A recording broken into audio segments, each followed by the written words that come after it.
I think last time we were talking about uh, geometric design and we completed side distance.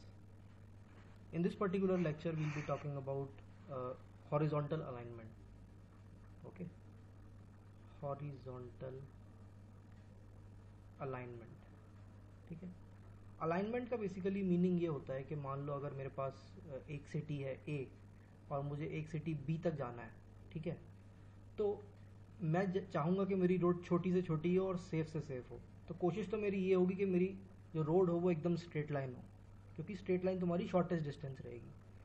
पर क्या होता है, normally बहुत सारे फैक्टर्स होते हैं। मान लो यहाँ पे कोई पहाड़ है या कोई लेक है, तो उसकी प्रेजेंस की वजह से तुम्हारी रोड फिर कुछ इस तरीके से जाएगी, ठीक है ना।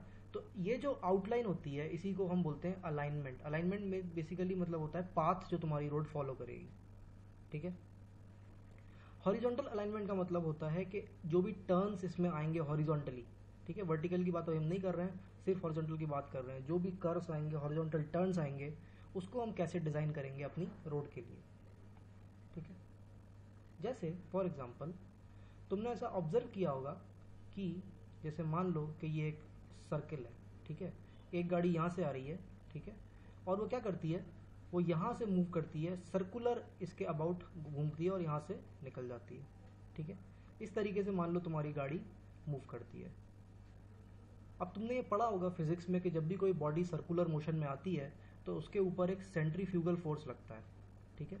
तुमने नोटिस भी किया होगा कि जब भी तुम गाड़ी में बैठे हो, ठीक है, और मान लो कि ये तुम्हारी गाड़ी है यहाँ पे, ठीक है, ये तुम्हारा गाड़ी यहाँ पर है, ठीक है, ये इनर साइड है, ये आउटर साइड है, ठीक है, ये इनर साइड है, ये आउटर साइड है। तो तुमने ऐसा महसूस किया होगा कि तुम्हें एक आउटवर्ड पुश लगता है, ठीक है।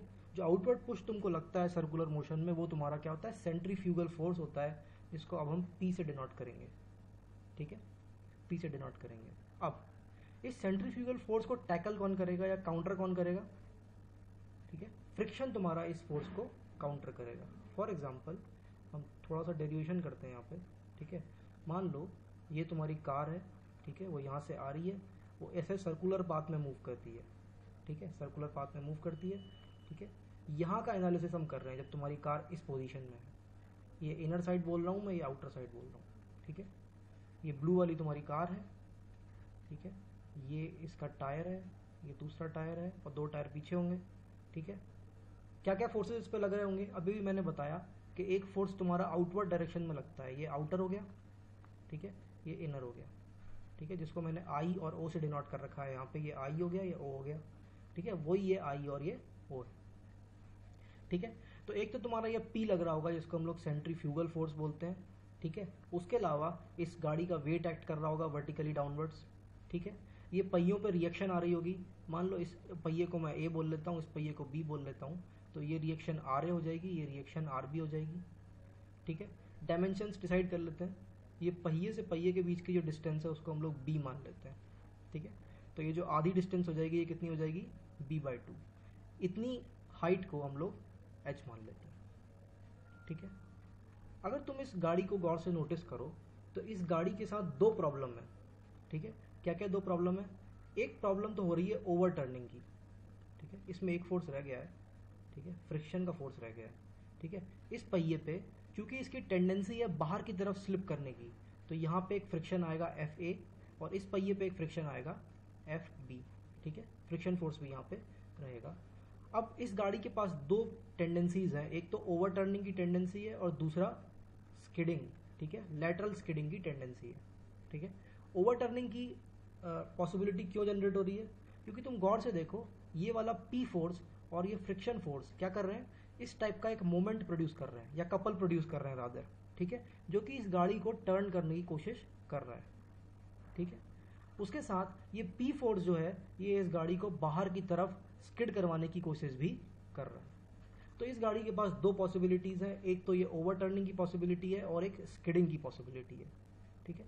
पहले हम ओवर टर्निंग की एनालिसिस करते हैं, ठीक है, पहले हम ओवर टर्निंग की एनालिसिस कर लेते हैं। ओवर टर्निंग, ठीक है, ओवर टर्निंग, ठीक है। कौन सा फोर्स है जो ओवर टर्निंग करवा रहा है, या इनफैक्ट मैं कहूं कौन सा मोमेंट है जो इसको टर्न करवा रहा है, ठीक है, मोमेंट, ठीक है, trying to overturn the vehicle. कौन सा मोमेंट है ये? P multiplied by H। इस पॉइंट के अबाउट जो ब्लैक डॉट में दिखा रहा हूँ, इस पॉइंट के अबाउट में मोमेंट निकाल रहा हूँ, तो जो मोमेंट हो जाएगा कितना हो जाएगा? P into H।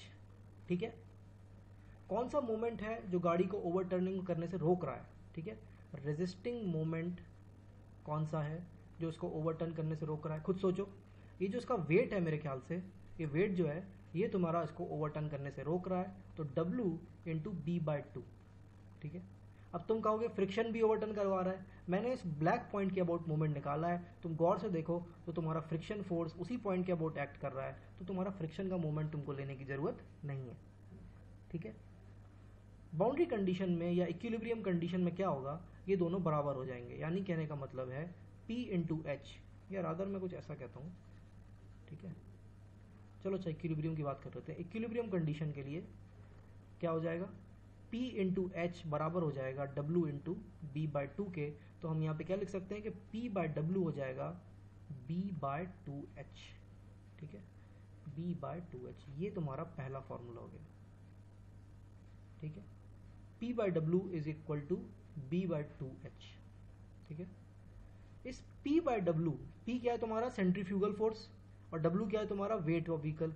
इसको हम लोग कहते हैं सेंट्रीफ्यूगल रेशियो। ठीक है, ध्यान रखना, नाम है बस, सेंट्रीफ्यूगल रेशियो हम इसको बोलते हैं, या कभी कभी इसको बोला जाता है इम्पैक्ट फैक्टर। ठीक है, कभी अगर ऑब्जेक्टिव में पूछ ले कि व्हाट इज इम्पैक्ट फैक्टर, तो कंफ्यूज मत हो जाना। ठीक है, P बाय डब्ल्यू को ही हम सेंट्रीफ्यूगल रेशियो या इम्पैक्ट फैक्टर बोलते हैं।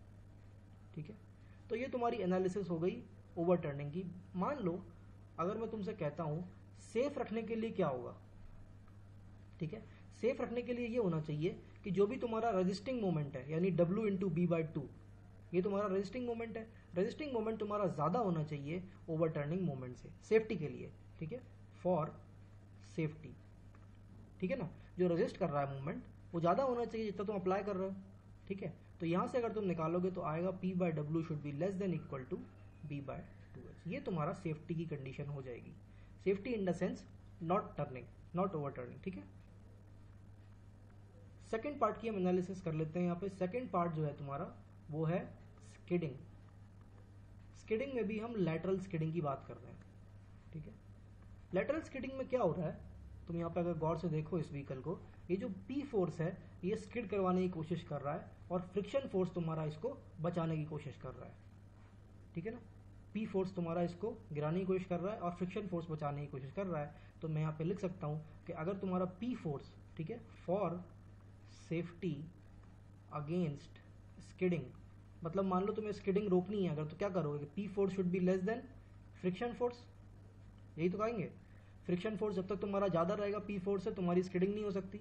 ठीक है, तो फ्रिक्शन फोर्स को मैं क्या लिखता हूं? तुमने पढ़ा होगा कि फ्रिक्शन फोर्स को म्यू इंटू रिएक्शन लिख सकते हैं। ठीक है, रिएक्शन तुम्हारी कितनी है? म्यू एक, यार अदर इसको ऐसा लिख लो। ठीक है, टोटल फ्रिक्शन फोर्स को मैं क्या लिख सकता हूँ? फ्रिक्शन जो A वाले टायर पे एक्ट कर रहा है प्लस फ्रिक्शन जो B वाले टायर पे एक्ट कर रहा है। ठीक है, फ्रिक्शन ऑफ A वाला टायर क्या कह सकता हूँ? Mu times of RA। B वाले को कह सकता हूँ म्यू टाइम्स ऑफ RB। तो P should be less than equal to mu times of RA plus RB। अब अगर तुम इसका वर्टिकल इक्विलिब्रियम देखो इस पूरे व्हीकल का, तो मैं क्या लिख सकता हूँ कि RA plus RB is equal to weight of the vehicle लिख सकता हूँ। RA और RB बस वर्टिकल अप डायरेक्शन में है और W तुम्हारा वर्टिकली डाउन डायरेक्शन में है। वर्टिकल इक्विलिब्रियम के लिए RA प्लस RB वेट के बराबर होना चाहिए। तो P should be less than equal to mu times of weight. ठीक है, तो P बाय W को मैं क्या लिख सकता हूँ? It should be less than equal to mu. ये हो गया तुम्हारा सेकेंड इंपॉर्टेंट कैलकुलेशन।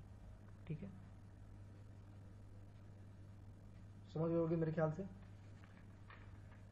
ठीक है, तो मैं समअप कर देता हूं। ठीक है, जब भी तुम्हारा गाड़ी कभी हॉरिजॉन्टल कर्व में जा रही है, ठीक है, हॉरिजॉन्टल कर्व में जब भी तुम्हारी गाड़ी जा रही है, तो उसके पास दो पॉसिबिलिटीज बन रही थी हमारे पास। एक बन रही थी ओवरटर्निंग की, ठीक है, एक बन रही थी तुम्हारी स्किडिंग की। ठीक है, हमने ये निकाला कि अगर तुम्हारा P बाय डब्ल्यू, ठीक है, P by W is less than equal to B by two H, तो ओवरटर्निंग नहीं होगी। ठीक है, और स्किडिंग के लिए हमने निकाला कि P by W is less than equal to mu, तो तुम्हारी स्किडिंग नहीं होगी। ठीक ठीक है, ये दो कंडीशंस हैं जो हमने डिराइव कर ली, तुम इसको याद रख सकते हो सीधा सीधा, P by W should be less than B by 2H and P by W should be less than equal to mu. ठीक है, P बाय डब्ल्यू को हम कहते हैं सेंट्रीफ्यूगल रेशियो या उसको इम्पैक्ट फैक्टर भी बोलते हैं। ठीक है, अब ये तुम समझ गए हो। अगर यहाँ पे एक बहुत इंपॉर्टेंट क्वेश्चन पूछा जाता है, ठीक है, मैं फिर से बना रहा हूँ, ये एक मान लो स्क्वायर है, ठीक है, तुम्हारी गाड़ी यहाँ से आ रही है, ठीक है, और इस टाइप के सर्कुलर मोशन में जा रही है। ठीक है, जब गाड़ी यहाँ पर है तब हम उसकी एनालिसिस कर रहे हैं, आई मतलब इनर साइड और ओ मतलब आउटर साइड। ठीक है, तो मैंने ये गाड़ी बनाई तुम्हारी, ठीक है, यहाँ पे तुम्हारा टायर है, ये तुम्हारी इनर साइड है और ये तुम्हारी आउटर साइड है। ठीक है, मेरा क्वेश्चन ये है, ऑब्जेक्टिव क्वेश्चन है, बहुत बार पूछा जाता है। ठीक है, ये वाला टायर को मैं बोल रहा हूँ इनर टायर और ये वाला टायर को मैं बोल रहा हूँ आउटर टायर। विच टायर, ठीक है, has more tendency of wear and tear. ठीक है, मतलब कौन सा टायर तुम्हारा जल्दी खराब हो जाएगा, अंदर वाला या बाहर वाला। ठीक है, ये क्वेश्चन बहुत बार ऑब्जेक्टिव में पूछा जाता है। कई बार इसको ऐसा ही पूछा जाता है कि विच टायर हैज़ मोर रिएक्शन। ठीक है, मोर रिएक्शन, अंदर वाला या बाहर वाला। कहने का मतलब है कि ये आर आई ज़्यादा है या आर ओ ज़्यादा है। ठीक है, बड़ा सिंपल सा है। ठीक है, अभी मैंने बताया था कि तुम इसका अगर डायग्राम बनाओगे तो एक फोर्स तुम्हारा P एक्ट कर रहा है इधर की तरफ, तुम्हारा वेट एक्ट कर रहा है डाउनवर्ड, यहाँ पे तुम्हारा फ्रिक्शन एक्ट कर रहा है एफ आई कह लो इसको, और इसको एफ ओ कह लो, यही तो फोर्सेज हैं। ठीक है, अब यहाँ पे क्या हो रहा है, तुम अगर गौर से इसको देखो तो इस टाइप का एक मोमेंट डेवलप हो जा रहा है यहाँ पे, इस टाइप का, जो इस आउटर वाले टायर को और अंदर की तरफ धक्का दे रहा है ग्राउंड की तरफ, और इस वाले टायर को उठाने की कोशिश कर रहा है। ठीक है, इस वाले टायर को अंदर पुश कर रहा है और इस वाले टायर को उठाने की कोशिश कर रहा है। तो तुम ऑब्वियसली ये कह सकते हो कि तुम्हारा आर जो होगा वो ज़्यादा हो जाएगा as compare to R I, मतलब बाहर वाले टायर पे जो रिएक्शन आएगी वो ज़्यादा आएगी as compare to your inner tyre. ठीक है, अब चूंकि इस पर रिएक्शन ज़्यादा आएगी, तुम दोनों तरफ क्या करो, म्यू मल्टीप्लाई कर लो, तो तुम कह सकते हो कि mu R O is greater than mu R I. Mu R O क्या होता है, friction force on outer tyre is greater than friction force on inner tyre, और फ्रिक्शन फोर्स ही है जो तुम्हारा वियर एंड टीयर करवाता है टायर का। ठीक है, तो अगर आउटर वाले पे ज़्यादा फ्रिक्शन एक्ट कर रहा है तो ये आउटर वाला टायर तुम्हारा जल्दी खराब हो जाएगा, जल्दी वियर आउट हो जाएगा as compare to your inner tyre. ठीक है, ये एक ऑब्जेक्टिव क्वेश्चन पूछा जाता है, तुम इसको ध्यान रख सकते हो। ठीक है, मूविंग ऑन, नेक्स्ट टॉपिक जो है हमारा यहाँ पे वो है सुपर एलिवेशन। ठीक है, सुपर एलिवेशन। ठीक है, नॉर्मली क्या होता है, स्लो मूविंग व्हीकल जो होते हैं, स्लो मूविंग व्हीकल, ठीक है, उनके लिए फ्रिक्शन सफिशिएंट होता है गाड़ी को मोड़ने के लिए, और जो फास्ट मूविंग व्हीकल होते हैं उनके लिए फ्रिक्शन सफिशिएंट नहीं होता। उसके लिए हमें सुपर एलिवेशन देना पड़ता है, जिसको हम ई से डिनोट करेंगे। अब सुपर एलिवेशन की मीनिंग ये होती है कि आपकी रोड नॉर्मली कैसी होती है, आपकी रोड नॉर्मली फ्लैट होती है इस टाइप से, जो मैंने ब्लू से बना रखा है। ठीक है, सुपर एलिवेशन देने का मतलब ये होता है कि रादर इसको ऐसे बनाते हैं। ठीक है, मान लो ये तुम्हारा चौराहा है, ठीक है, और ये तुम्हारी रोड है। ठीक है, ये तुम्हारी सर्कुलर रोड है। ठीक है, तो इसकी हम बात कर रहे हैं, मान लो इस सेक्शन की हम बात कर रहे हैं। ठीक है, ए बी। ठीक है, तो ये तुम्हारा हो गया ए और ये तुम्हारा हो गया बी। तो सुपर एलिवेशन देने का मतलब ये होता है कि तुम इस रोड को क्या करोगे, इस तरीके से इस रोड को उठा दोगे। ठीक है, इस तरीके से उठाने से क्या होता है कि मोड़ते टाइम आसानी होती है, गाड़ी मोड़ते टाइम आसानी होती है। वो कैसे होती है, मैथमेटिकली देखेंगे उसको। ठीक है, तो ये जो होता है ये एंगल थीटा होता है, टैन थीटा जो होता है वो तुम्हारा सुपर एलिवेशन कहलाता है, जिसको हम ई से डिनोट कर रहे हैं। ठीक है, टैन थीटा तुम्हारा सुपर एलिवेशन कहलाता है। इस हाइट को हम कैपिटल ई बोलते हैं और ये तुम्हारी विड्थ ऑफ रोड हो जाता है। ठीक है, समझ गए होगे मेरे ख्याल से। ठीक है, अब ये कैसे हेल्प करता है तुम्हारी गाड़ी मोड़ने में, वो हम देखते हैं मैथमेटिकली। ठीक है, मान लो ये तुम्हारा सुपर एलिवेटेड, ठीक है, सुपर एलिवेटेड रोड है। ठीक है, ये हो गया गया तुम्हारा थीटा, ठीक है। इसके ऊपर तुम्हारी गाड़ी है यहाँ पर, ठीक है, ये ब्लू वाली तुम्हारी गाड़ी है, ठीक है, ये इसके टायर हो गए, ठीक। अगर इसका डायग्राम तुम बनाओगे, ठीक है, ये कुछ इस टाइप से है, ये तुम्हारा सर्कल है मान लो, और ये तुम्हारी रोड है, ठीक है, ये तुम्हारी सर्कुलर रोड है, ठीक है। तो तुम्हारी जो ब्लू वाली गाड़ी है वो यहाँ पे कहीं है, ठीक है, यहाँ पे कहीं खड़ी हुई है तुम्हारी ब्लू वाली गाड़ी। तो ऑब्वियसली उस पर सेंट्रीफ्यूगल फोर्स लग रहा होगा आउटर डायरेक्शन में, ठीक है ना।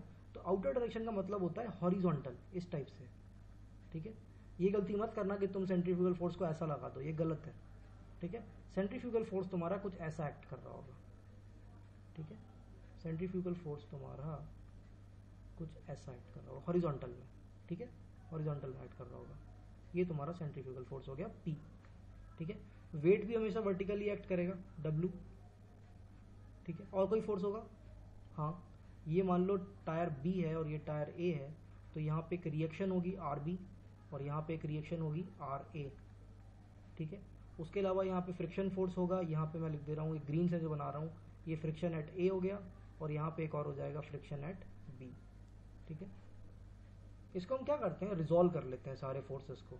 एक तो perpendicular to your vehicle and इस डायरेक्शन में हम इसको रिजॉल्व कर लेते हैं, ठीक है। तो क्या क्या फोर्सेस आ जाएंगे, कौन सा कलर यूज करें, चलो ठीक है, ब्लू से बना देते हैं। यहाँ पे कौन सा फोर्स आ जाएगा, ठीक है, ये एंगल थीटा है अगर, तो मेरे ख्याल से ये वाला एंगल भी थीटा है, तो ये आ जाएगा P cos थीटा, ठीक है। और वर्टिकल डायरेक्शन में आ जाएगा P sin थीटा। ये P फोर्स रिजॉल्व हो गया, ठीक है। और W को रिजॉल्व कर लेते हैं।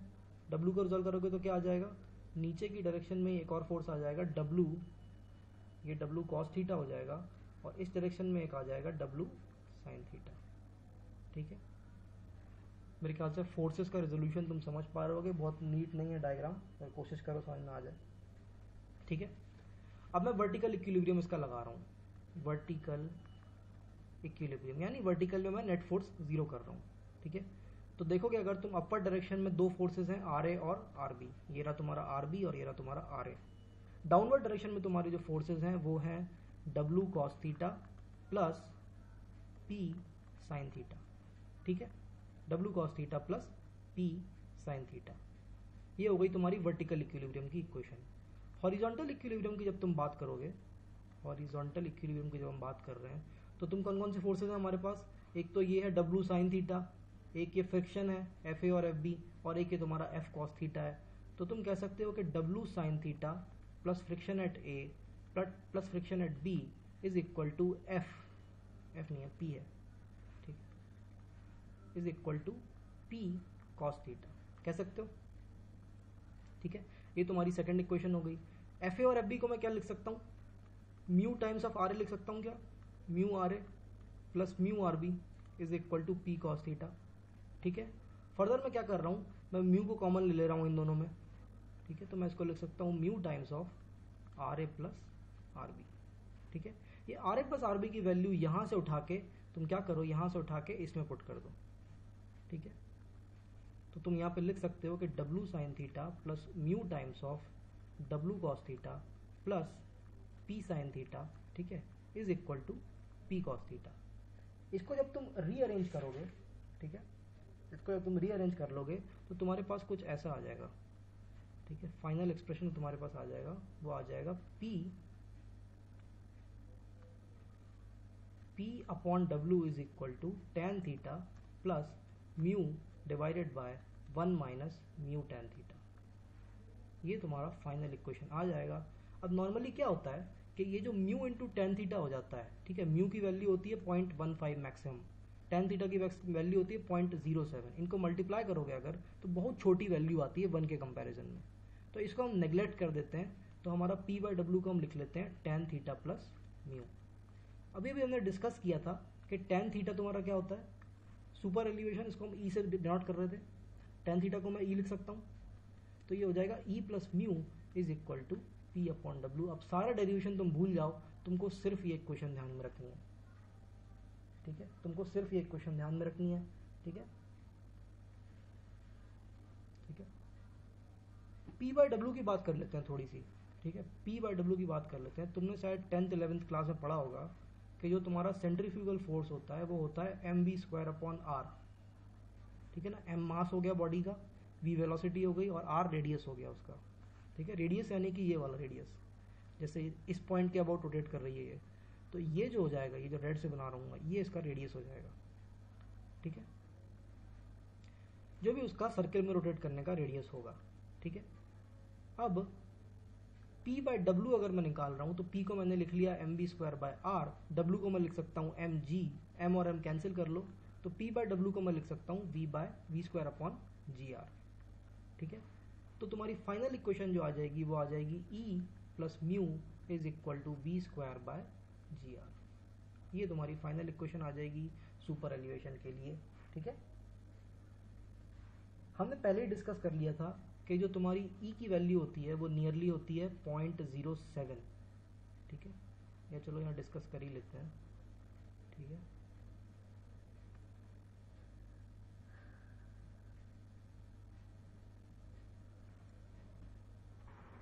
ठीक है, तो मैक्सिमम वैल्यू पे बात कर लेते हैं E की, ठीक है। मैक्सिमम वैल्यू, ठीक है।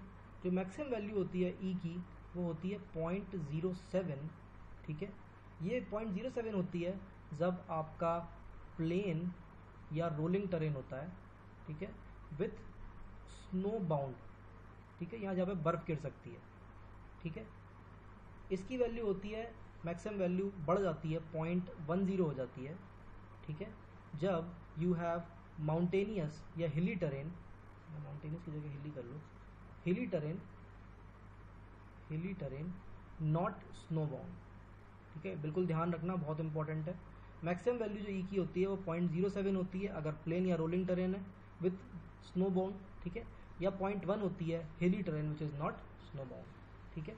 और एक वैल्यू यहाँ पे होती है 0.04, 0.04 भी तुम्हें रिस्ट्रिक्ट करनी पड़ सकती है। 0.04 होती है तुम्हारी अर्बन रोड के केस में with large number of intersections, urban road with large number of intersection, ठीक है।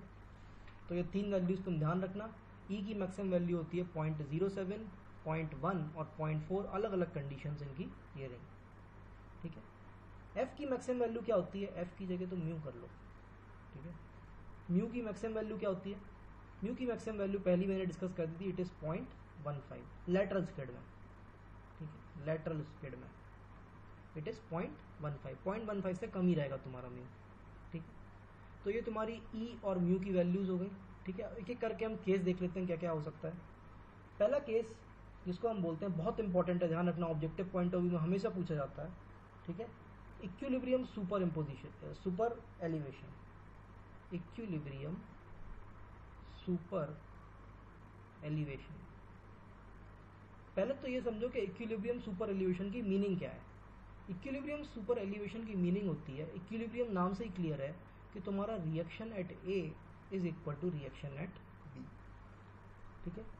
वो तुम्हें दोनों तरफ से पूछ सकता है क्वेश्चन, या तो वो तुमसे ये पूछेगा कि सुपर एलिवेशन बताओ कि दोनों टायर्स पे रिएक्शन सेम हो, ठीक है, या तो वो डायरेक्टली पूछ लेगा कि इक्विलिब्रियम सुपर एलिवेशन बताओ, ठीक है। तो इन दोनों केसेस का आंसर ये होता है कि तुम्हारा फ्रिक्शन इज इक्वल टू 0। इस केस में तुम्हारा फ्रिक्शन 0 हो जाएगा, तो तुम ये इक्वेशन अगर यूज़ करोगे, ठीक है, इसमें तुम म्यू को 0 पुट कर देना, तो जो ई आएगा वो तुम्हारा इक्विलिब्रियम सुपर एलिवेशन आ जाएगा, that is equal to V square by G R, ठीक है। Equilibrium super elevation will be equal to V square by G R. Friction को हम 0 कंसिडर कर लेंगे तो हमारा इक्विलिब्रियम सुपर एलिवेशन आ जाएगा, ठीक है। सेकंड जो है हमारे पास, ठीक है, सेकंड है हमारे पास, if super elevation can not be provided. मान लो किसी रीज़न से, इकोनॉमी रीज़न से या किसी और रीज़न से हम सुपर एलिवेशन प्रोवाइड नहीं कर पाते हैं, तो हमारा सेंट्रीफ्यूगल फोर्स कौन देगा, फ्रिक्शन देगा, ठीक है। ई प्लस म्यू, ठीक है, E plus mu is equal to V square by G R, ये इक्वेशन है हमारी। इसमें ई तुम नहीं दे पा रहे हो, यानी ई तुम्हारा 0 हो गया है, तो जो भी तुम्हारा म्यू होगा वो ये दे पाएगा, पर इस इक्वेशन में एक दिक्कत है।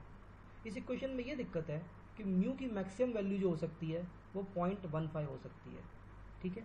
0.15 होने की वजह से क्या होगा कि तुम अपनी गाड़ी की स्पीड को तुम्हें रिस्ट्रिक्ट करना पड़ेगा। कुछ हद तक तो म्यू तुम्हारा संभाल लेगा जब तक वो 0.15 नहीं हो जाता।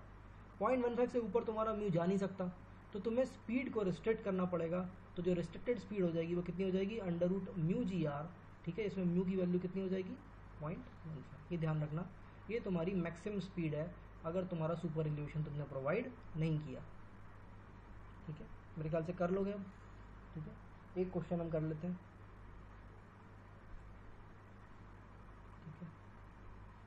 क्वेश्चन हम कर लेते हैं। क्वेश्चन में दिया हुआ है कि रेडियस ऑफ कर्व दिया हुआ है 100 मीटर्स, ठीक है। डिज़ाइन स्पीड उसने हमें दे रखी है, इट इज़ 50 km/h, 50 kmph, और म्यू उसने हमें दे रखा है 0.15, ठीक है। पहला पार्ट ये हमें दे रहा है, पहले पार्ट में ये पूछ रहा है find super elevation if full friction is developed, ठीक है। पहले पार्ट में वो कह रहा है कि पूरा फ्रिक्शन डेवलप हुआ है। पूरा फ्रिक्शन डेवलप हुआ है मतलब म्यू की वैल्यू तुम्हारी 0.15 या मैक्सिमम पहुंच गई है। तब तुम बताओ कि सुपर एलिवेशन कितना होगा। बहुत सिंपल है, ई प्लस म्यू तुम्हारा कितना रहता है, v²/gr। वैल्यूज पुट कर दो, ई हमें निकालना है, म्यू की वैल्यू है 0.15, वी अब यहाँ ध्यान रखना किलोमीटर पर आवर में पुट मत कर देना इसको, ठीक है।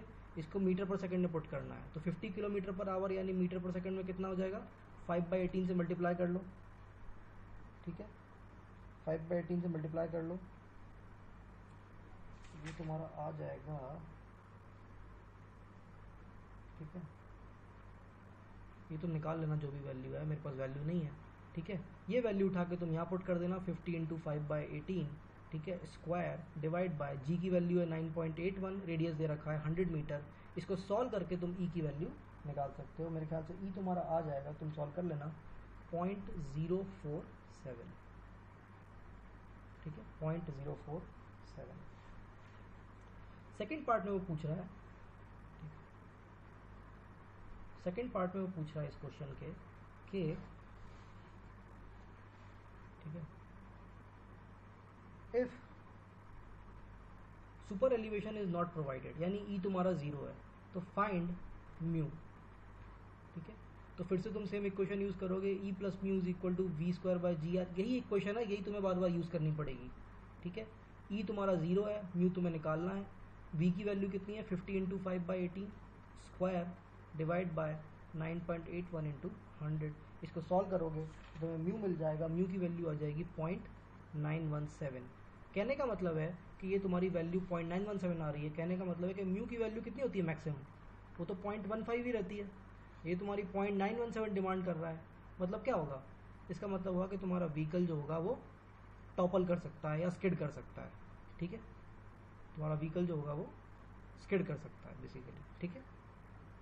इतनी वैल्यू उसकी म्यू की नहीं आ सकती है, हालांकि तुम्हें आंसर ही रिपोर्ट करना है, ठीक है। पर हमें प्रैक्टिकली पता है कि म्यू की वैल्यू मैक्सिमम 0.15 जा सकती है, तो तुम्हें क्या करना पड़ेगा, तुम आंसर ही रिपोर्ट करोगे। बस तुम्हारे दिमाग में रहना चाहिए कि म्यू तो 0.15 जाएगा, तो 50 km/h जो होगी वेलोसिटी तुम्हें कम करनी पड़ेगी, ठीक है। थर्ड में पूछ रहा है कि इक्विलिब्रियम, ठीक है, सी पार्ट में पूछ रहा है find equilibrium super elevation. Equilibrium super elevation का मतलब होता है कि तुम्हारा म्यू 0 है, ठीक है, म्यू 0 है, तो ई प्लस म्यू कितना होता है, v²/gr। म्यू की वैल्यू 0 है, ई तुम्हें निकालना है, v की वैल्यू कितनी है, 50 × 5/18, स्क्वायर डिवाइडेड बाय 9.81 × 100। इसको सॉल्व कर लेना, तो मेरे ख्याल से वैल्यू आ जाएगी तुम्हारी 0.917, सेम आ जाएगी, ठीक है। इतना सुपर एलिवेशन तुमको देना पड़ेगा, ठीक है।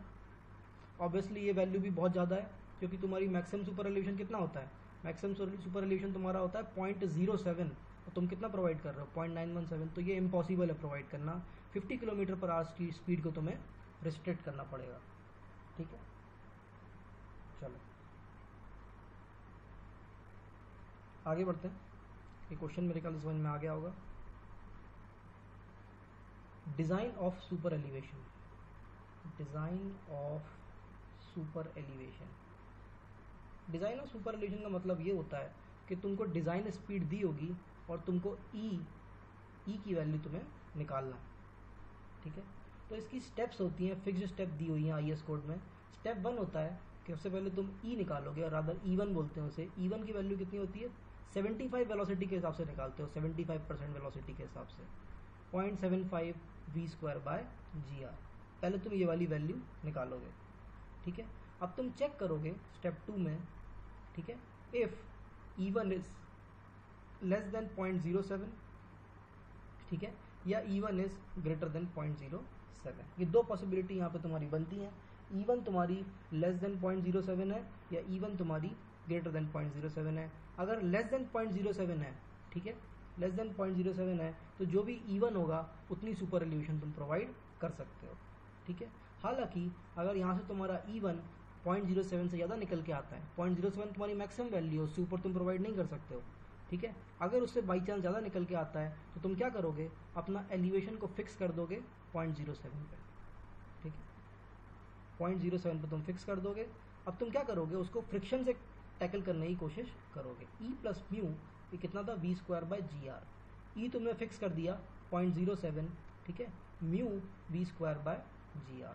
यहाँ से क्या करोगे, इस इक्वेशन से, ये तुम्हारा स्टेप 3 चल रहा है, ठीक है, स्टेप 3, ठीक है। यहाँ से क्या करोगे, म्यू निकालोगे।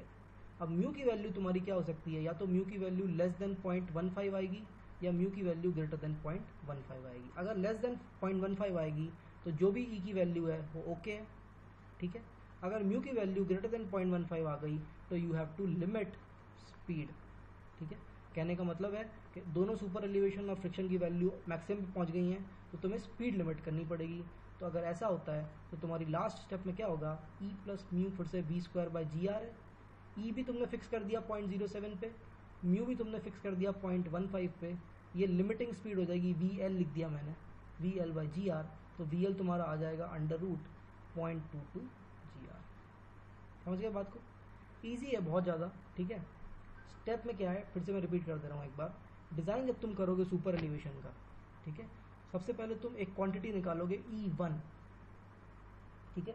E1 जो निकलेगा वो 75% वेलोसिटी के हिसाब से निकलेगा, यानी 0.75 v²/gr, ठीक है। ये वैल्यू तुम निकाल लोगे। अब ये जो वैल्यू आएगी, या तो वो 0.07 से कम आएगी या 0.07 से ज़्यादा आएगी। 0.07 तुम्हारा मैक्सिमम सुपर एलिवेशन है जो तुम दे सकते हो, ठीक है। अगर उससे कम आ रही है तो ठीक है, बढ़िया है, ओके है, जो भी वैल्यू है प्रोवाइड कर देंगे उतनी सुपर एलिवेशन। अगर इससे ज़्यादा आ रही है तो इससे ज़्यादा तो हम दे ही नहीं सकते 0.07 से, ठीक है। तो हम 0.07 पे उसको लिमिट कर देंगे, ठीक है। हम E को 0.07 पे फिक्स कर देंगे। इस इक्वेशन में पुट करके हम म्यू निकालेंगे। अब म्यू की वैल्यू भी 0.15 से या तो ज़्यादा आ जाएगी या 0.15 से कम आ जाएगी। अगर 0.15 से कम आई तो ठीक है, गुड, ठीक है। अगर ज़्यादा हो जाती है तो हम म्यू को इससे ज़्यादा बढ़ा तो सकते नहीं है, तो हम म्यू को 0.15 मान लेंगे, ठीक है। और हम क्या करेंगे, ऐसी सिचुएशन में तुम्हारी स्पीड को तुम्हें कम करना पड़ेगा, तो तुम स्पीड को क्या करोगे, लिमिट कर दोगे। E की मैक्सिमम वैल्यू पुट कर दोगे, म्यू की मैक्सिमम वैल्यू पुट कर दोगे, और स्पीड क्या कर दोगे, लिमिट कर दोगे। इससे ज़्यादा स्पीड आप नहीं लगा सकते। आप साइन बोर्ड लगा दोगे कि मैक्सिमम स्पीड इतनी है, मैक्सिमम स्पीड 60 km/h, इस टाइप का आप साइन बोर्ड लगा दोगे, ठीक है। तो इस तरीके से हम इसको डिज़ाइन करते हैं। एक क्वेश्चन हम देख लेते हैं तो और क्लियर हो जाएगा, ठीक है।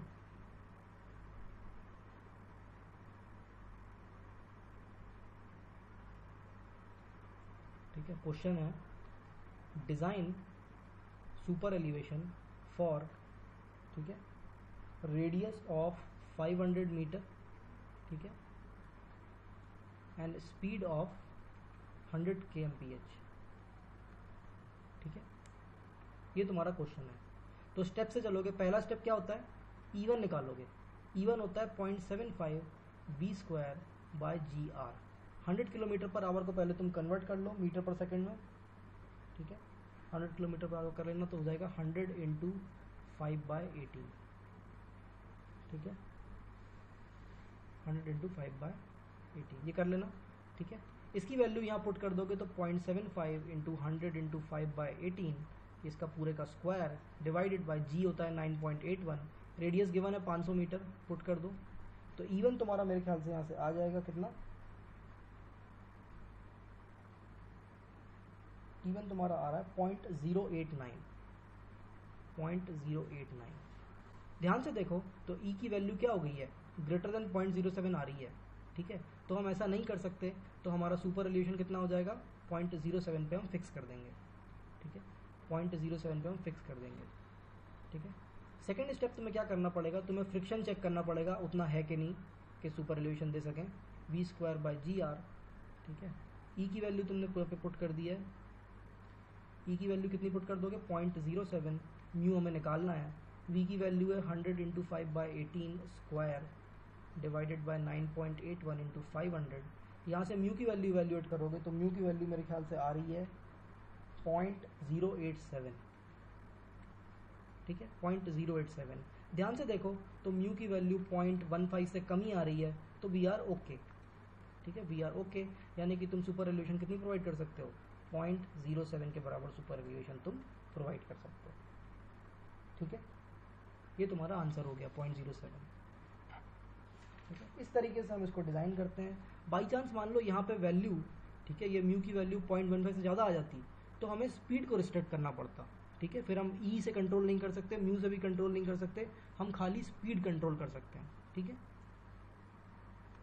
चलो मेरे ख्याल से क्वेश्चन समझ गए होंगे, सिंपल से क्वेश्चन है, ऐसे ही आएंगे, ठीक है। थर्ड है प्रैक्टिकली हम सुपर एलिवेशन फील्ड में कैसे प्रोवाइड करेंगे, यानी अटेनमेंट ऑफ सुपर एलिवेशन, ठीक है। अटेनमेंट ऑफ सुपर एलिवेशन का मतलब है कि हम फील्ड में सुपर एलिवेशन कैसे देंगे, ठीक है। इसके दो मेथड होते हैं बेसिकली, ठीक है, इसके दो मेथड हैं, ठीक है। पहला मेथड होता है elimination of crown, elimination of crown. Second method होता है तुम्हारा rotation of pavement, rotation of pavement, ठीक है। एलिमिनेशन ऑफ क्राउन में फर्दर दो मेथड होते हैं, ठीक है, इसमें फर्दर दो मेथड्स होते हैं। एक मेथड होता है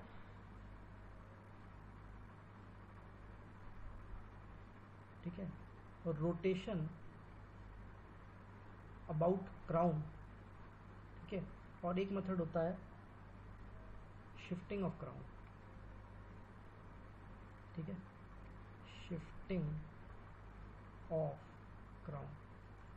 रोटेशन ऑफ पेवमेंट में भी दो मेथड होते हैं, एक तो रोटेशन होता है अबाउट सेंटर लाइन, ठीक है, रोटेशन अबाउट सेंटर लाइन, और एक होता है अबाउट एच, ठीक है। या तो सेंटर लाइन के अबाउट रोटेट कर सकते हो या एज के अबाउट रोटेट कर सकते हो, ठीक है। ये मेथड होते हैं तुम्हारे सुपर रिलेशन देने में। हम एक एक करके देखते हैं कैसे हमें प्रोवाइड करना है, ठीक है। मान लो कि ये मेरी रोड है, ये मेरी रोड है, ठीक है, मुझे इस तरीके से टर्न देना है, ठीक है, ये मेरी रोड आई, ये मुझे इस तरीके से इसको टर्न करना है, ये मेरी रोड जा रही है, ठीक है। टर्न देने का प्रोसेस ये होता है कि यहाँ तक तो तुम्हारा कहीं तक स्ट्रेट लाइन होगा, फिर कहीं यहाँ तक ट्रांजिशन कर्व होगा, फिर सर्कुलर कर्व होगा, फिर वापस ट्रांजिशन कर्व होगा और फिर स्ट्रेट लाइन होगा, ठीक है। कहने का मतलब है कि ठीक है, ये वाला जो पार्ट है तुम्हारा इधर से पीछे तक का, ये स्ट्रेट लाइन रहता है, ठीक है। यहाँ पे जो कर्व रहता है वो ट्रांजिशन कर्व होता है, ट्रांजिशन कर्व होता है। यहाँ से यहाँ तक का जो कर्व होता है वो सर्कुलर कर्व होता है, ठीक है। फिर वापस यहाँ से यहाँ तक का क्या हो जाएगा, ट्रांजिशन कर्व हो जाएगा, ठीक है, और वापस यहाँ से यहाँ तक का तुम्हारा स्ट्रेट लाइन हो जाएगा, ठीक है, ठीक है। अब क्या होता है, सबसे पहला मेथड जो है तुम्हारा, पहला मेथड हम डिस्कस कर लेते हैं, ठीक है। सबसे पहला मेथड है तुम्हारा क्राउन एलिमिनेशन, ठीक है, एलिमिनेशन ऑफ क्राउन। उसमें भी हम रोटेशन अबाउट क्राउन कर रहे हैं, ठीक है। ओरिजिनली तुम्हारी रोड कुछ ऐसी रहती है, ओरिजिनली तुम्हारी रोड कुछ ऐसी रहती है, ऐसी रहती है, केम्बर दिया हुआ रहता है हमने, ठीक है। अब तुम्हें करना क्या है, सुपर एलिवेशन देना है। सुपर एलिवेशन देने का मतलब है कि फाइनली तुम्हारी रोड ऐसी हो जानी चाहिए, है कि नहीं, ऐसी हो जानी चाहिए, ठीक है। या रादर एक काम करो,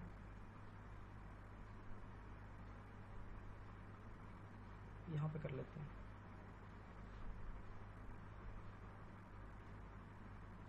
ठीक है, एक काम करते हैं, यहाँ पे इस सेक्शन को बोल लो 1 1, ठीक है, यहाँ पे बोल लो 2 2, यहाँ पे कोई बोल लो 3 3, ठीक, 4 4 और फाइनली 5 5। ठीक है, अब एक एक करके हम ये सेक्शन देखते हैं। ये वाला पॉइंट ए है, ये बी है, यहाँ पर भी ये ए है, ये बी है। ठीक है, ये वाला पॉइंट ए है, ये बी, ए बी, ए और बी। ठीक है, ओरिजिनली तुम्हारी रोड कैसी है? ओरिजिनली तुम्हारी रोड कुछ ऐसी है 1 1 सेक्शन पे। ठीक है, ये तुम्हारी रोड हो गई 1 1 सेक्शन पे, ब्लैक वाली। अब क्या होगा, धीरे धीरे मुझे इसे सुपर एलिवेशन देना है और मुझे इस रोड को कैसा कर देना है, ऐसा कर देना है, ऐसा। ठीक है, तो मैं क्या करूँगा, ये हाफ एज को मैं उठाता जाऊँगा। ठीक है, ये वाली एज को मैं ऊपर उठाता जाऊँगा ऐसे ऐसे ऐसे, और इसको पूरा वर्टिकल कर दूंगा। ठीक है, तो 1 1 सेक्शन पे, ये वाले सेक्शन पे, ये तुम्हारा ए हो गया। ठीक है, और ये तुम्हारा बी पॉइंट हो गया। ठीक है, अब मैं इसको उठाना चालू करूँगा। ठीक है, अगर तुम यहाँ का कोई सेक्शन देखोगे बीच का, इसको कह लेते हैं 1 प्राइम 1 प्राइम कह लेते हैं। ठीक है, तो 1 प्राइम 1 प्राइम तुम देखोगे तो ये हल्का सा यहाँ से उठा हुआ होगा, ये कुछ इस टाइप का होगा। ठीक है, ये पहला मेथड हम डिस्कस कर रहे हैं, जिसको हमने बोला था रोटेशन। ठीक है, अबाउट क्राउन। क्राउन का मतलब होता है ये वाला पॉइंट, इसको हम लोग क्राउन बोलते हैं। ठीक है, इसके अबाउट में रोटेट कर रहा हूँ। ठीक है, तो 1 प्राइम अगर तुम देखोगे तो कुछ ऐसा होगा। जब ट्रांजिशन कर्व शुरू हो रहा होगा, ठीक है, जब ट्रांजिशन कर्व शुरू हो रहा होगा, ये रादर ऐसा नहीं करो। ठीक है, जब ट्रांजिशन कर्व शुरू हो रहा होता है तो ये फ्लैट हो जाएगा, ये कुछ ऐसा हो जाएगा 1 1। ठीक है, यहाँ पर 1 1 पर ये ऐसा हो जाएगा। इसको पीछे ले लो थोड़ा सेक्शन, इसको 1 प्राइम कर लो।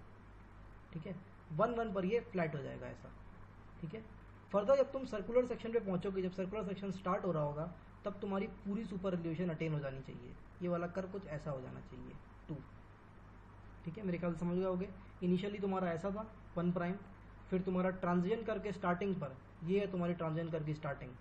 ठीक है, 1 1 पर ये फ्लैट हो जाएगा इस तरीके से, उठाते जाएंगे हम धीरे धीरे। ठीक है, और फाइनली जब तुम 2 2 पे पहुंचोगे तो ये पूरा उठ चुका होगा और तुम्हारी पूरी सुपर एलिवेशन यहाँ पे अटेन हो चुकी होगी। ठीक है, इसको बोलते हैं रोटेशन अबाउट क्राउन, यानी ये जो सेंटर पॉइंट था, इसके अबाउट हमने दूसरी एज को रोटेट कर दिया। ठीक है, इसके अलावा एक मेथड और होता है जिसको हम लोग कहते हैं एलिमिनेशन ऑफ क्राउन, या रादर इसको कहते हैं शिफ्टिंग ऑफ क्राउन। ठीक है, शिफ्टिंग ऑफ क्राउन। ठीक है, शिफ्टिंग ऑफ क्राउन का मतलब ये होता है कि मान लो ये तुम्हारी ओरिजिनल रोड है। ठीक है, तो ये जो क्राउन है, सेंटर वाला पॉइंट, ठीक है, जिसको मैं डार्क से दिखा रहा हूँ, ये तुम्हारा क्राउन है। इसको हम धीरे धीरे शिफ्ट करते जाते हैं। पहले शिफ्ट को यहाँ करते हैं, फिर यहाँ करते हैं, शिफ्ट करते करते करते करते हम इसको ऊपर ले जाते हैं। ठीक है, कहने का मतलब ये है कि एक पॉइंट पे ये तुम्हारी रोड कुछ ऐसी हो जाएगी। ठीक है, फिर रोड तुम्हारी कुछ ऐसी हो जाएगी, फिर रोड तुम्हारी कुछ ऐसी हो जाएगी, फाइनली रोड तुम्हारी ऐसी हो जाएगी। ठीक है, तो ये जो क्राउन है, इसको हम क्राउन बोल रहे हैं, ये तुम्हारा शिफ्ट होता रहता है कॉन्स्टेंटली। ठीक है, इस प्रोसेस को हम कहते हैं शिफ्टिंग ऑफ क्राउन। ऑब्जेक्टिव में जो क्वेश्चन पूछा जाता है वो ये पूछा जाता है कि इन दोनों मेथड्स में कौन सा मेथड बेटर है, रोटेशन अबाउट क्राउन बेटर है या शिफ्टिंग ऑफ क्राउन बेटर है। तो ध्यान रखना, रोटेशन अबाउट क्राउन में एक प्रॉब्लम है, रोटेशन अबाउट क्राउन।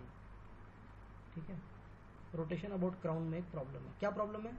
तुम इस वाली पोजीशन को देखो, इसकी ये वाली पोजीशन को, ट्रांजिशन कर जब स्टार्ट हो रहा है तब तुम्हारा जो ये है एकदम फ्लैट है, कुछ ऐसी है तुम्हारी रोड, ऐसी। ठीक है, अगर बारिश होती है तो यहाँ पे पानी इकट्ठा हो जाएगा इसके ऊपर। ठीक है, यानी कि रोटेशन अबाउट क्राउन में ड्रेनेज प्रॉब्लम एग्जिस्ट करती है। ठीक है, रोटेशन अबाउट क्राउन में ड्रेनेज प्रॉब्लम एग्जिस्ट करती है, इसीलिए तुम्हारा शिफ्टिंग ऑफ क्राउन बेटर है as compare to rotation of crown. ठीक है, ठीक है, कुछ पॉइंट्स हैं वो तुम ध्यान रख सकते हो। पहली बात तो ये है कि ट्रांजिशन कर्व, या रादर ऐसा मत करो। ठीक है, आईआरसी कोड क्या कहता है? आईआरसी कोड कहता है कि, बहुत इंपॉर्टेंट है, ध्यान रखना ये वाला पॉइंट, ठीक है। आईआरसी कोड कहता है कि सर्कुलर कर्व आते ही, सर्कुलर कर्व, ठीक है, इसको ऐसा लिखो स्टेटमेंट में कि road should attain complete super elevation, complete super elevation, okay, when circular curve starts। समझ रहे हो बात को? क्या कहने की कोशिश कर रहा है आईआरसी कोड? वो ये कहने की कोशिश कर रहा है कि जब आप इस पॉइंट पे आ जाओगे, ये वाला पॉइंट जहां आपका सर्कुलर कर्व स्टार्ट हो रहा है, यहाँ पे आपका सुपर एलिवेशन पूरी तरीके से अटेन हो चुका होना चाहिए, ठीक है। एक पॉइंट वो और कहता है इसमें, वो एक पॉइंट ये और कहता है कि मान लो, ठीक है, दूसरा पॉइंट जो इसमें कहता है, आईआरसी कोड क्या कहता है, वो ये कहता है कि if transition curve is not present, transition curve is not present, ठीक है, 2/3, ठीक है, ऑब्जेक्टिव में पूछा जाता है 2/3 ऑफ, ठीक है, super elevation should be provided at start of circular curve।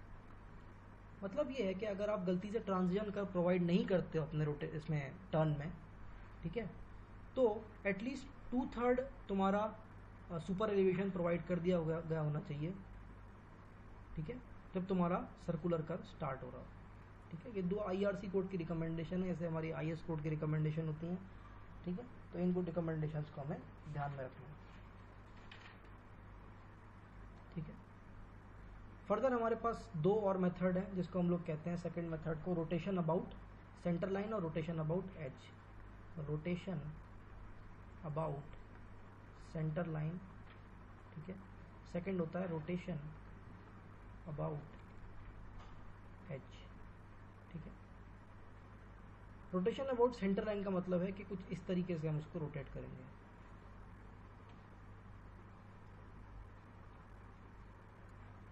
ठीक है, इस तरीके से हम उसको रोटेट करेंगे। रोटेशन अबाउट एज का मतलब होता है कि हम कुछ इस तरीके से उसको रोटेट करेंगे। कहने का मतलब है कि ये तुम्हारी सेंटर लाइन है, ठीक है, ये तुम्हारी ओरिजिनल रोड का लेवल है, ठीक है, और इस केस में ये तुम्हारा ओरिजिनल रोड का लेवल है, तो तुमने इस एज के अबाउट उसको रोटेट कर दिया और इसमें तुमने सेंटर लाइन के अबाउट रोटेट कर दिया। पूछा यह जाता है कि इन दोनों में से कौन बेटर है, ठीक है, rotation about centre line better है या रोटेशन अबाउट एज बेटर है, ठीक है। रोटेशन अबाउट सेंटर लाइन में क्या प्रॉब्लम है कि ये वाला जो पार्ट है तुम्हारा, ये बिलो ग्राउंड चला गया, तो क्या होगा, बारिश में यहाँ पे पानी भरा सकता है, तो यहाँ पे ड्रेनेज की प्रॉब्लम है, ठीक है। पर इसमें एक बेनिफिट भी है, अगर तुम ध्यान से देखो तो। बेनिफिट क्या है, जितनी मिट्टी तुम यहाँ से निकालोगे उसी मिट्टी से तुम ये क्या कर सकते हो, यहाँ का सबग्रेड बना सकते हो। यहाँ पे कोई भी एक्सटर्नल मटेरियल लाने की ज़रूरत नहीं है, ठीक है। हालांकि इस वाले में तुमको बाहर से मटेरियल लाके ये सबग्रेड नीचे बनाना पड़ेगा। इस केस में क्या होगा, जितनी मिट्टी तुम यहाँ से निकालोगे उतनी मिट्टी तुम इसके नीचे लगा देना और इस रोड को यहाँ से उठा देना, ठीक है। बट प्रॉब्लम तुम्हारी किसकी है, प्रॉब्लम तुम्हारी ड्रेनेज की है, ठीक है। तो इसमें एक प्लस पॉइंट है और एक माइनस पॉइंट भी है, ठीक है। हालांकि इस केस में ड्रेनेज की प्रॉब्लम तो नहीं होगी पर तुम्हें एक्स्ट्रा मटेरियल की ज़रूरत पड़ेगी, ठीक है। दोनों ही अपनी अपनी जगह ठीक है, एक प्लस पॉइंट है और एक माइनस पॉइंट है, दोनों को कंपेयर हम नहीं कर सकते, ठीक है। तो इस तरीके से हम प्रोवाइड करेंगे।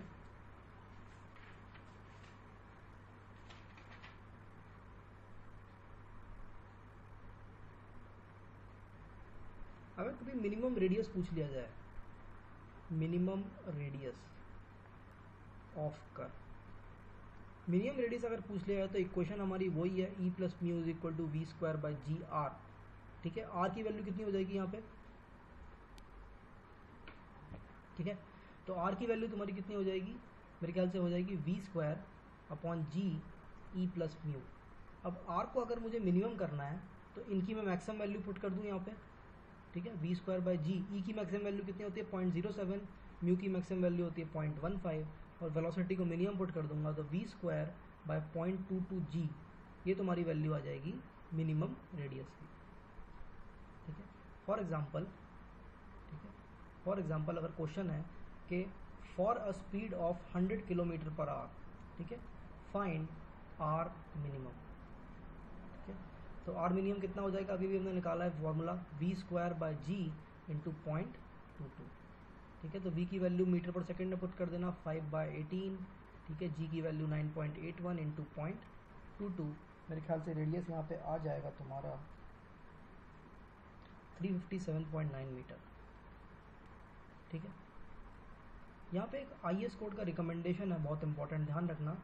IRC कोड यहाँ पे कहता है कि if your radius is greater than 300 metre there is no need to provide super elevation, ठीक है।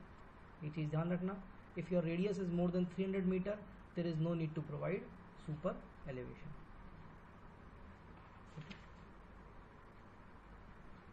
एक टॉपिक इसमें और आता है जिसको हम लोग कहते हैं वाइडनिंग। मुड़ते टाइम क्या होता है, मान लो ये तुम्हारा मोड़ है रोड का, ठीक है, ये मोड़ है, तो हम क्या करते हैं, हमारी थोड़ी टेंडेंसी होती है कि मोड़ पे हमें थोड़ी एक्स्ट्रा वाइड रोड की ज़रूरत पड़ती है, ठीक है, एक्स्ट्रा वाइड रोड की ज़रूरत पड़ती है।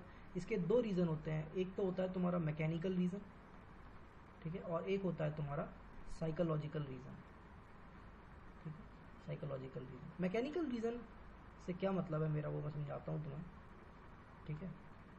मान लो ये तुम्हारा एक ये है, रोड है, ठीक है, ये तुम्हारी गाड़ी है, ठीक है, अदर,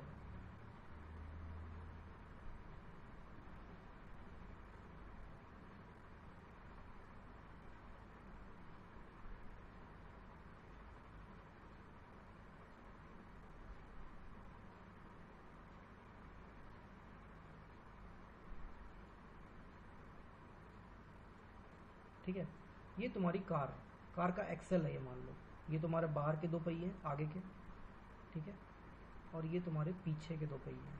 होता क्या है, जब तुम गाड़ी को मोड़ते हो तो सिर्फ तुम्हारे आगे के पहिए ही मुड़ते हैं, पीछे के पहिए नहीं मुड़ते हैं, ठीक है। इसको हम लोग बोलते हैं, तो इसमें होता ये है कि आगे के पहिए अलग रेडियस में ट्रैवल कर रहे होते हैं, ठीक है, आगे के जो पहिए हैं वो इस रेडियस में ट्रैवल कर रहे होते हैं, ग्रीन वाली, इसको मैं R2 R1 कह लेता हूँ, ठीक है। और जो पीछे के पहिए हैं, ठीक है, ये पीछे के जो पहिए हैं वो इस रेडियस में ट्रैवल कर रहे होते हैं, ठीक है, इसको मैं बोल लेता हूँ R2, ठीक है। और ये तुम्हारा लेंथ ऑफ व्हीकल है। अगर इस ट्राइंगल में पाइथागोरस थ्योरम लगाई जाए, ठीक है, पाइथागोरस थ्योरम इसमें लगाई जाए, तो हम कह सकते हैं कि R1² या rather R2² plus L² is equal to R1²। तो ये जो एक्स्ट्रा स्पेस है यहाँ पे ये, ठीक है, इसको हम लोग कहते हैं मैकेनिकल वाइडनिंग, ठीक है। तो मैं R2 को क्या लिख सकता हूँ, R2 को मैं लिख सकता हूँ R1 प्लस W, ठीक है, square plus L² is equal to R1²। इसको अगर तुम सॉल्व करोगे तो तुम्हें मैकेनिकल वाइडनिंग की वैल्यू मिल जाएगी L²/2R, ठीक है, L²/2R। अब मान लो कि बहुत सारी लेन है, ये तो एक लेन की बात हो गई, और मान लो इधर पे 2-3 लेन और होती हैं, n लेन्स होती हैं, तो n लेन्स के लिए जो मैकेनिकल वाइडनिंग आ जाती है वो आ जाती है NL²/2R, ठीक है, NL²/2R। L जो हो गया तुम्हारा लेंथ ऑफ व्हीकल हो गया, L नॉर्मली होता है 6 मीटर, ठीक है, 6 मीटर लॉन्ग कमर्शियल व्हीकल हम मान के चलते हैं, रेडियस तुम्हें गिवन होगा, N हो गई तुम्हारी नंबर ऑफ लेन्स, ठीक है, और WM हो गई तुम्हारी मैकेनिकल वाइडनिंग, ठीक है। मैकेनिकल वाइडनिंग के अलावा तुम्हारे पास दूसरे टाइप की वाइडनिंग भी होती है, इसको हम लोग कहते हैं साइकोलॉजिकल वाइडनिंग, ठीक है, साइकोलॉजिकल वाइडनिंग। साइकोलॉजिकल वाइडनिंग का एम्पेरिकल फार्मूला दिया हुआ है IS कोड में, ठीक है, V/9.5 √R। गलती यहाँ पे लोग ये करते हैं कि V की यूनिट क्या है इसमें कंफ्यूज हो जाते हैं, तो यहाँ पे V की जो यूनिट है वो किलोमीटर पर आवर है, ठीक है, kmph, ठीक है, V/9.5 √R, ये तुम्हारी साइकोलॉजिकल वाइडनिंग होती है। तो टोटल वाइडनिंग तुम्हारी कितनी हो जाएगी, mechanical widening plus psychological widening. Mechanical widening हो गई तुम्हारी NL²/2R और साइकोलॉजिकल वाइडनिंग हो गई V/9.5 √R, ठीक है, ये तुम्हारी टोटल वाइडनिंग हो गई, ठीक है। यहाँ भी IRC के सेम कोड वैलिड हैं, कौन से कोड जो भी हमने देखे थे। सर्कुलर कर्व शुरू होने से पहले ठीक है, फुल वाइडनिंग प्रोवाइड हो चुकी होनी चाहिए। ठीक है, एक तो ये हो गया। If transition curve is not present, ठीक है, transition curve is not present, ठीक है, एटलीस्ट 2/3 वाइडनिंग, ठीक है, शुड बी प्रेजेंट। ठीक है, वही पुराने वाले तुम्हारे जो 2 रूल थे जो हम तुम्हारा एलिवेशन पे हमने लगाए थे, सुपर एलिवेशन पे, वही वाइडनिंग पर भी वैलिड है। कहने का मतलब है कि जब तुम्हारा पहले क्या होगा, स्ट्रेट लाइन आएगी, फिर ट्रांजिशन कर्व आएगा, फिर सर्कुलर कर्व आएगा। तो सर्कुलर कर्व जहाँ शुरू हो रहा है वहाँ पे कंप्लीट वाइडनिंग प्रेजेंट होनी चाहिए। ठीक है, अगर ट्रांजिशन कर्व तुम्हारे सर्कुलर कर्व में नहीं है, ट्रांजिशन कर्व तुम्हारे में तुमने दिया ही नहीं है, तो at least 2/3 of widening circular curve के स्टार्टिंग पे आ जानी चाहिए। ठीक है, कहने का क्या मतलब है, और अच्छे से एक्सप्लेन करता हूँ उसको। ठीक है, मान लो कुछ इस टाइप का तुम्हारा टर्न है। ठीक है, ये तुम्हारी रोड है ब्लू वाली। ठीक है, मैंने तुम्हें ऑलरेडी बताया था कि ये यहाँ से यहाँ तक, ठीक है, यहाँ से यहाँ तक तुम्हारा स्ट्रेट लाइन रहता है, फिर यहाँ से यहाँ तक कहीं ट्रांजिशन कर्व रहता है। ठीक है, फिर यहाँ से लेके कहीं यहाँ तक तुम्हारा सर्कुलर कर्व रहता है। ठीक है, फिर ट्रांजिशन कर्व आता है और फिर तुम्हारी स्ट्रेट लाइन आती है। यही तो हुआ था। ठीक है, तो मैं ये कह रहा हूँ कि जब यहाँ सर्कुलर कर्व स्टार्ट होगा तब तुम्हारी पूरी वाइडनिंग प्रेजेंट होनी चाहिए। तो वाइडनिंग कैसे प्रोवाइड करोगे, वाइडनिंग करना तुम यहाँ से स्टार्ट करोगे, ट्रांजिशन कर्व से यहाँ से स्टार्ट करोगे और यहाँ पे पूरी वाइडनिंग कर दोगे। यहाँ पे फुल वाइडनिंग ऑब्टेन हो जानी चाहिए, फिर कांस्टेंट वाइडनिंग रहेगी सर्कुलर कर्व में, फिर कम होते होते वापस 0 हो जाएगी। सेम तुम्हारा इधर भी चलेगा, यहाँ पे इतनी वाइडनिंग होगी, सर्कुलर कर्व में कांस्टेंट रहेगी वाइडनिंग। ठीक है, फिर कम होते होते होते होते वापस यहाँ पे आ जाएगी। ठीक है, ये तुम्हारा नॉर्मल टर्न्स में होता है। शार्प टर्न अगर है, ठीक है, शार्प टर्न में थोड़ा सा डिफरेंस होता है। अगर तुम्हारा टर्न बहुत ज़्यादा शार्प है, ठीक है, इस टाइप का कर्व है तुम्हारा, ठीक है, तो सारी की सारी वाइडनिंग जो तुम करते हो वो अंदर की साइड पे कर देते हो। ये ध्यान रखना, सारी की सारी वाइडनिंग जो है WT वो तुम अंदर की साइड पे कर देते हो। ठीक है,